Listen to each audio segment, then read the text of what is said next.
Here is something you do not do to a man you consider politically irrelevant. You do not stand in front of journalists in Abuja and spend several minutes methodically reconstructing his entire electoral history, the 2015 election, the 2019 election, his role as Buhari's campaign director general, solely to argue point by point that he cannot win.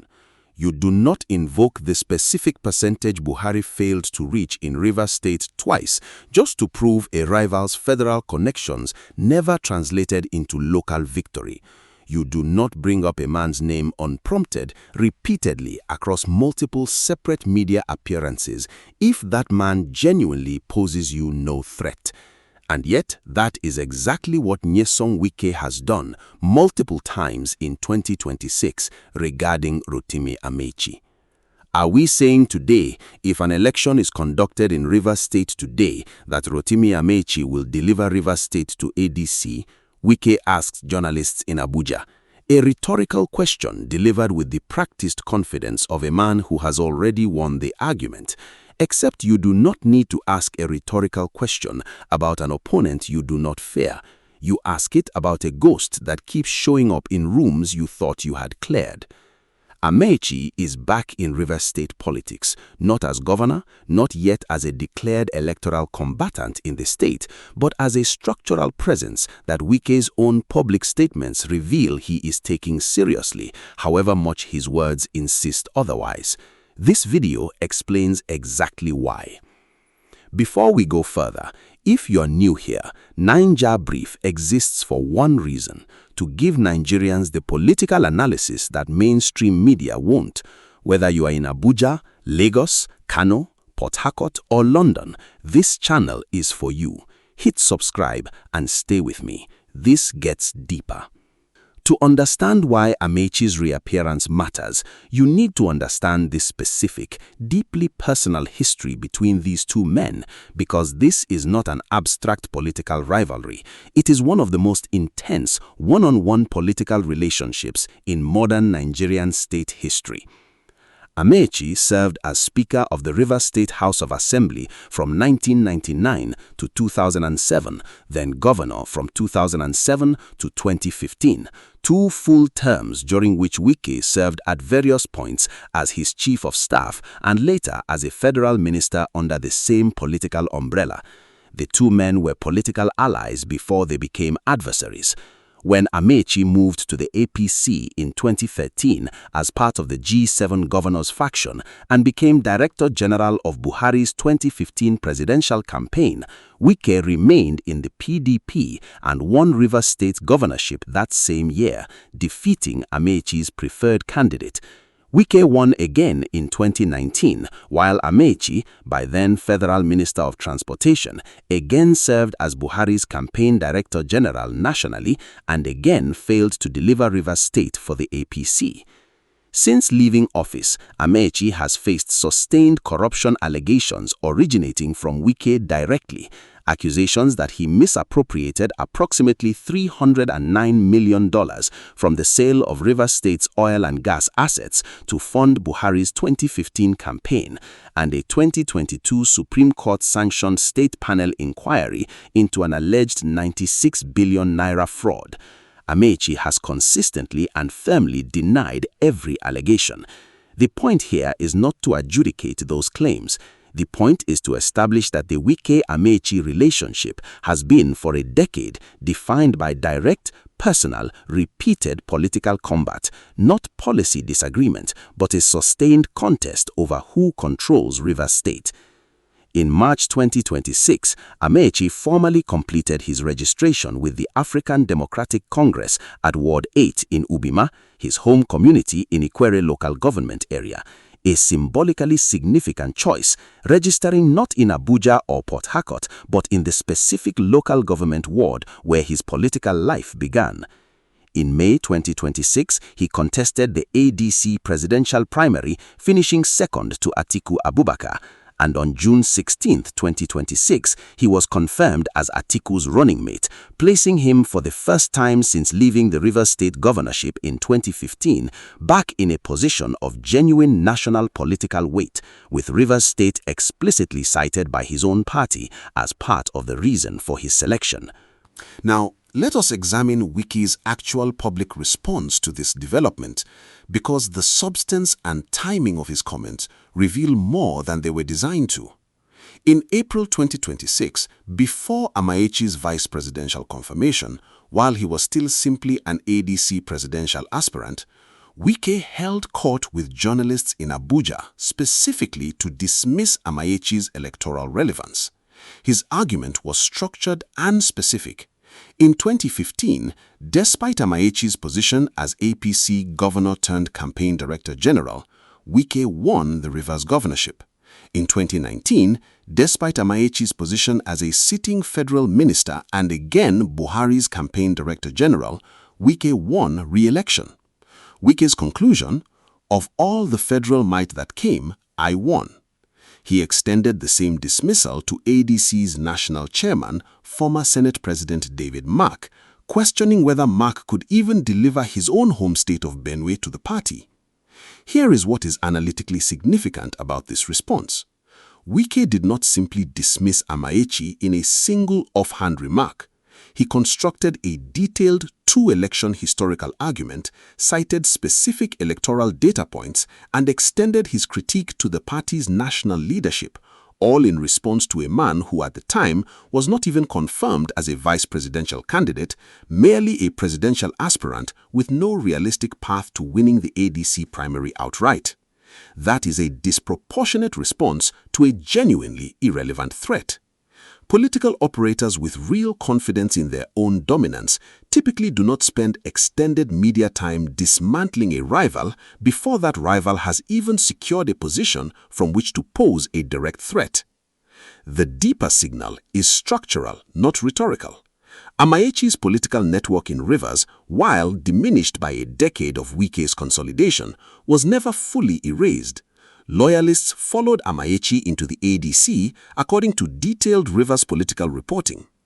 Tonye Cole, described explicitly as Amaechi's anointed candidate in both the 2019 and 2023 governorship races, remains an active figure within Rivers APC even now, having purchased the party's 50 million naira governorship nomination form for 2027 and vowing publicly that he would never step down for anybody in the race. A network that retained enough coherence to repeatedly field gubernatorial candidates across 3 consecutive election cycles, even while losing each time, is a network that has not been fully dismantled. It is a network that has been suppressed by superior resources and structural advantage, which is a different and more reversible condition. Now, if what I just told you surprises you, drop a comment below. I want to know your reaction before we get to the part that changes everything. Amaechi's reactivation arrives into a Rivers APC structure that detailed political reporting has explicitly described as built around 3 competing blocks: Wike's camp, Fubara's emerging structure, and what is specifically identified as the older APC bloc linked to Tonye Cole and loyalists of former Minister of Transportation Rotimi Amaechi. That third bloc has existed throughout the entire Fubara-Wike conflict, even when national coverage treated the crisis as a purely two-man affair. But Amaechi's own inheritance within that bloc is itself fractured, and understanding why is essential to assessing how much real capacity his ghost actually commands. Tony Okocha, the APC chairman whose leadership was recently nullified by the Court of Appeal, was Amaechi's own former chief of staff during his governorship. Okocha's faction gradually gained recognition from APC's national leadership in Abuja, significantly reducing the operational visibility of Amaechi's remaining loyalists within the official Rivers APC structure, even before the current court battles began. Meanwhile, Emeka Beke, the figure whose restored leadership claim is now central to the Court of Appeal ruling that has thrown the entire Rivers APC primary process into legal uncertainty, represents yet another distinct line of internal party history, separate from both Okocha and the original Amaechi-Cole axis. This means Amaechi's so-called comeback is not a simple unified reactivation of dormant loyalty. It is the return of a senior figure into a landscape where his own former lieutenants have in some cases drifted into rival factional alignments, where his anointed gubernatorial candidate Tonye Cole has historically struggled with what one detailed analysis bluntly called weak political structure against Wike's machine, and where the broader question of whether Amaechi's name recognition can translate into actual ward-level votes remains genuinely contested even among ADC's own internal assessments. One detailed Rivers political analysis posed the central unresolved question directly. Can Chibuike Rotimi Amaechi successfully rebuild his political dominance in a state where youth political affinity is widely perceived to favor Wike, and where religious and community networks in several local government areas favor the Okocha-led APC structure? The Amaechi reactivation matters nationally for reasons that extend beyond whether he can personally deliver Rivers State's vote count to the ADC. First, his presence as Atiku's running mate gives the ADC a genuine claim to South-South administrative credibility that the party otherwise lacks.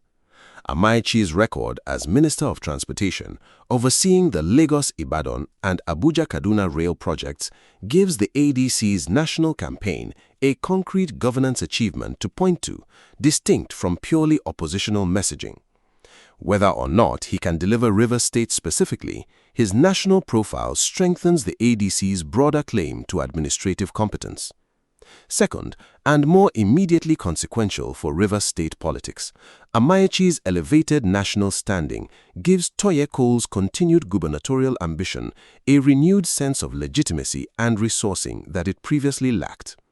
A candidate whose political godfather is merely a former governor with no current national platform operates very differently from a candidate whose godfather is a sitting vice presidential nominee with national party resources, media visibility, and direct access to a presidential campaign infrastructure.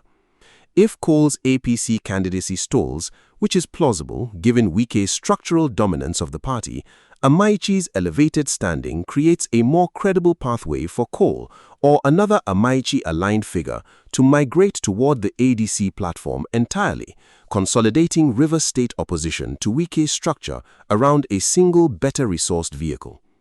Third, Amaechi's reappearance complicates the clean narrative Wike has been constructing around the Rainbow Coalition's inevitability. Wike's repeated public dismissals of Amaechi's electoral capacity are not merely rhetorical flourishes. They are an acknowledgement, however reluctant, that a credible alternative power center now exists in Rivers State that operates entirely outside his coalition's reach.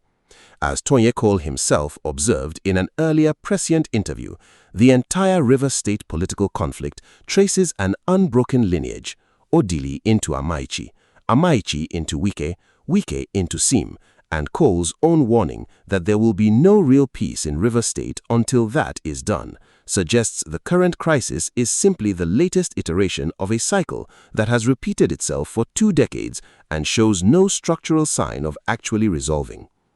3 things to watch as Amaechi's reactivated presence continues to scramble Wike's calculations.